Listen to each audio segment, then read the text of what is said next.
Всем привет! Вы находитесь на канале Ремонтфострой.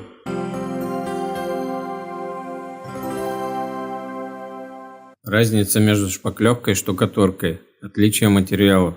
Люди, делающие своими руками мелкий и крупный ремонт, очень часто не различают шпаклевку и штукатурку. Все, что они делают дома, они называют первым словом, поскольку штукатурка в сознании обывателя ассоциируется с большими женскими бригадами, кривыми стенами и вездесущей известью. А мы, мол, не такие, у нас современные технологии и элитные материалы. Под последним понимаются разрекламированные сухие смеси из ближайшего строительного супермаркета. Слово «штукатурка» может носить положительный характер, только если перед ним стоит слово «венецианское». Различие материалов. Обычно люди начинают задаваться вопросом о том, в чем разница между шпаклевкой и штукатуркой тогда, когда появляется необходимость в выравнивании стен.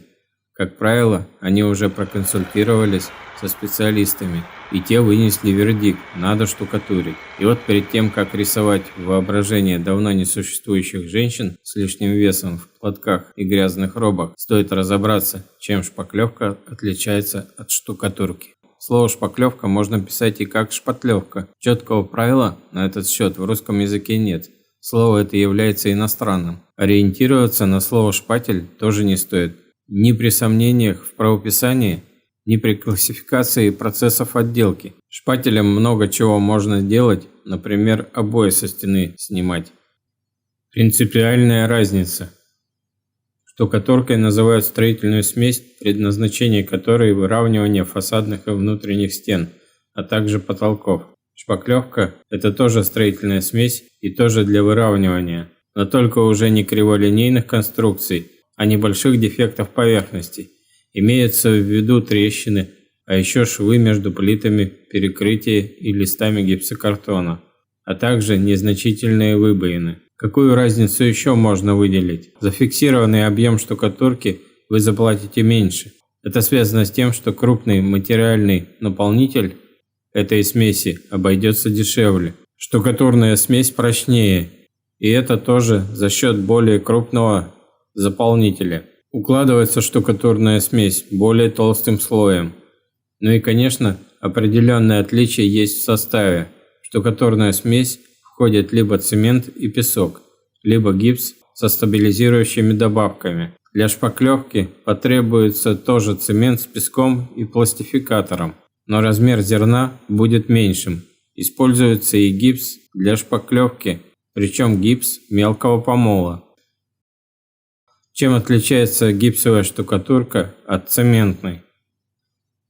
Цементную штукатурку применяют, когда важно получение очень прочного, долговечного покрытия. Покрытие можно не менять десятилетиями, если, конечно, в помещении оптимальный температурный и влажностный режим. Чтобы в этом случае получить тонкое выравнивание поверхности, имеет смысл добавлять в штукатурный состав современные цементно-полимерные составы, равнители. Они представляют собой нечто среднее между мелкой штукатуркой и крупной шпаклевкой. Для чего тогда пользуются гипсовой штукатуркой? Она нужна, когда работу предстоит выполнять в краткие сроки, и в дальнейшем в помещении не предполагается повышение влажности. Гипсовые составы, к тому же, упрощают технологию ремонта. Итак, цементный штукатурный состав обладает высокой прочностью, отличается хорошей адгезией, устойчив к влаге. Цена его вполне доступна. Но этот состав нельзя применять на пластиковом, деревянном и окрашенном основании, предполагает трудоемкость процесса, невозможен без шпаклевки. Иногда очень долго засыхает, время застывания доходит до 3-4 недель. Гипсовая же смесь экологически чиста, не дает усадки, имеет небольшой удельный вес, пластична, отличается хорошей паропроницаемостью, скорость отделки высокая. Но использовать гипсовый состав можно только для отделки внутренних помещений, и по цене такая смесь будет дороже цементной.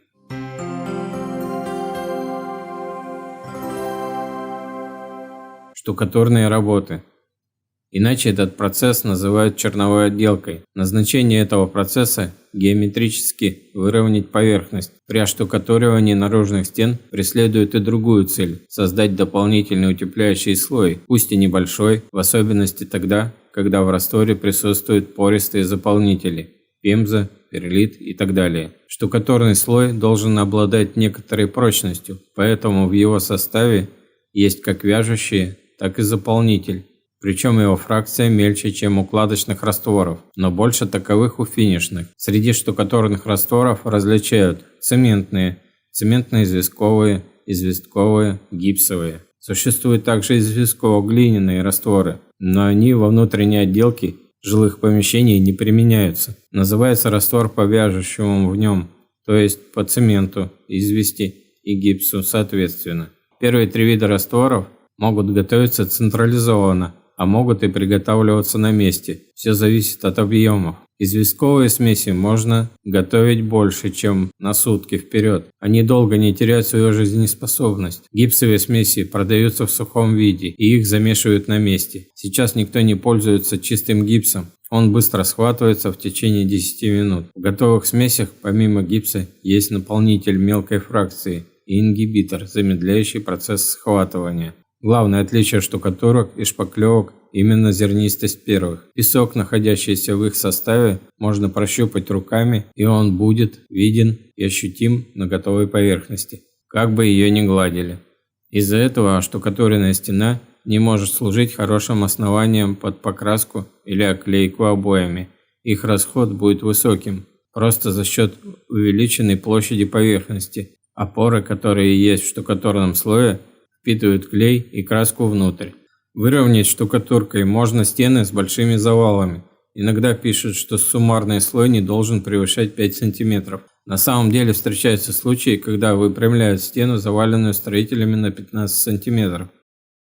Для предотвращения трещин штукатурку просто армируют сеткой. Накладывается штукатурка в 3 слоя, но при совсем кривых стенах можно положить и все 7. Главное, чтобы за один день не выравнивать более чем на 1-2 см. Может сползти вниз. Делать это шпаклевкой однозначно просто выкинуть деньги. Высококачественную штукатурку – это не качество раствора, а качество итоговой работы. Делают по маякам, предварительно установленным временным опорам, служащим ограничителями. Накидывание раствора производится при помощи шланга или кельмы. Гипсовые растворы наносят небольшим шпателем. Иногда третий слой, укрывку, производят другим раствором. Так набрызг и грунт, первые 2 слоя, могут быть цементными или известковыми, а укрывка – гипсовой. Ее производят уже более широким шпателем.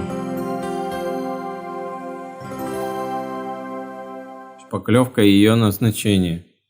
В строительных фирмах шпаклевкой занимаются не штукатуры, а маляры. Им же потом и покрывать ее финишными покрытиями. Этот процесс является частью чистовой отделки. Назначение шпаклевки – сделать поверхность гладкой и однородной. К ней могут хорошо приклеиваться обои, окрашенные прошпаклеванные стены будут благородно выглядеть. Не будет перерасхода материалов, что в наше время очень важно, учитывая растущие цены на них. По своему составу шпатлевки очень большой класс товаров. Они могут быть масляными, масляно-клеевыми, гипсовыми, полимерными, эпоксидными, клеевыми.